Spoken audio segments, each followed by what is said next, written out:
So first of all, this is not my table. I didn't create this. I actually got it from this article. The citation is at the bottom. Graham, 2006, wrote a great book chapter on blended learning, and in there was this table that you're looking at that really highlighted the strengths and weaknesses of asynchronous text-based discussions and in-class or face-to-face discussions. And so to kind of help us out with this discussion, I've highlighted the strengths in green and the weaknesses in red. And again, this column is text and this column is in-class or face-to-face. So what I really like about this is that we see that the strengths and weaknesses are actually complementary. And I'll show you what I mean by that. So here we are. Let's actually start in this bottom right side. And so here we have some of the weaknesses of face-to-face discussions is that because the time is limited, not everyone has time to participate. I taught 9th grade social studies face-to-face, and so when I did, sometimes it was quite difficult to get a conversation going, and sometimes I'd leave a class being really excited if, 5 or 6 students participated in meaningful ways in a discussion. Now that's 5 out of 6 out of like 25, so much less than half. But still, it was better than some of the other experiences I had trying to have a conversation. Whenever there's silence in a room, as a teacher, you kind of feel like you're wasting time because time is so limited. And so kind of giving students that time to reflect or to think about their answer is really hard for face-to-face teachers to do, and they have to kind of train themselves to have wait time, and even wait time, if it's like a minute, then people start getting really uncomfortable in the room, right? So the participation actually in the face-to-face environment is quite low compared to an asynchronous text or asynchronous discussion online. So when you're communicating online, it's okay for people to take a minute or 5 minutes or an hour or a day or a couple days to think about what their response is going to be. That's not a problem at all. And because you have that flexibility, everyone can post.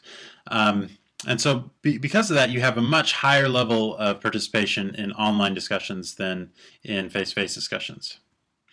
Along with that is this idea that because there's a limited amount of time, it means that you don't necessarily have the discussion depth that you would like, but with online, you really have that time to reflect if they're using that time to reflect. But as we can see down here, one of the weaknesses of online discussions is that there's this tendency to procrastinate.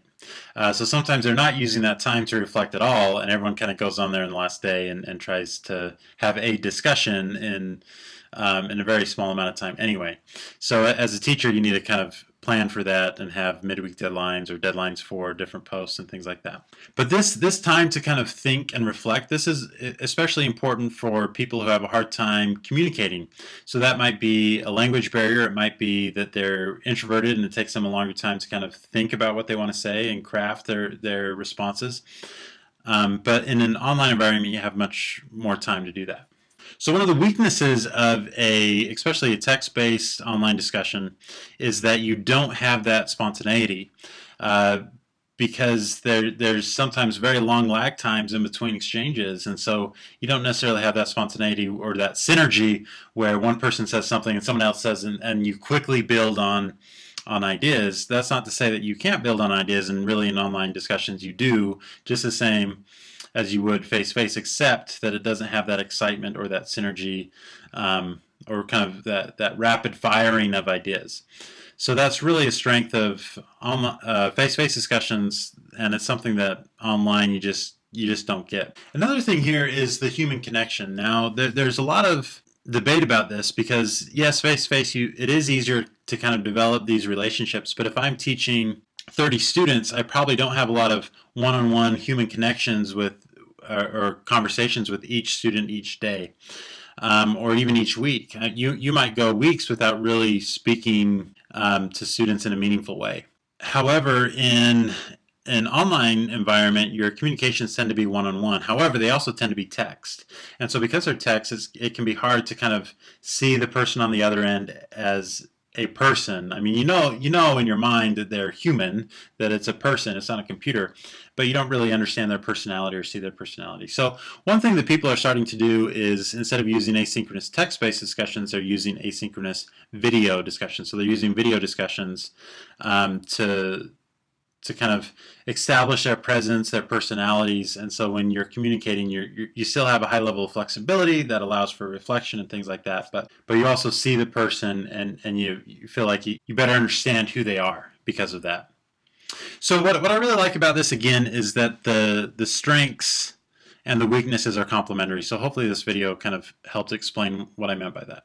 And one takeaway from this is that because they're complementary, if you're able to blend discussions, so let's say you might have parts of a discussion online and parts face-to-face, or you might have some discussions face-to-face and some online. If you can do that in a course, the overall experience for students is going to be better. And for an instructor as well, you can better assess students' understanding that way. Because what you'll find is that some students are extroverts or high participators face-to-face and low participators online, and vice versa. So I remember when I taught 9th grade, I had an online discussion. It was actually an online debate, and it was on a text discussion board. And what was amazing to me is there were some students were participating more than most everybody else, and these students were the ones that I could never get to comment or participate face to face. And so as a teacher, it was just amazing to me to be able to hear their voice where they wouldn't say anything face to face, but online I could really hear their voice and understand what they were thinking. So as you're designing your discussions, and if you have that flexibility, then it's great to think about how you might have some discussions or some parts of discussions face to face and some online.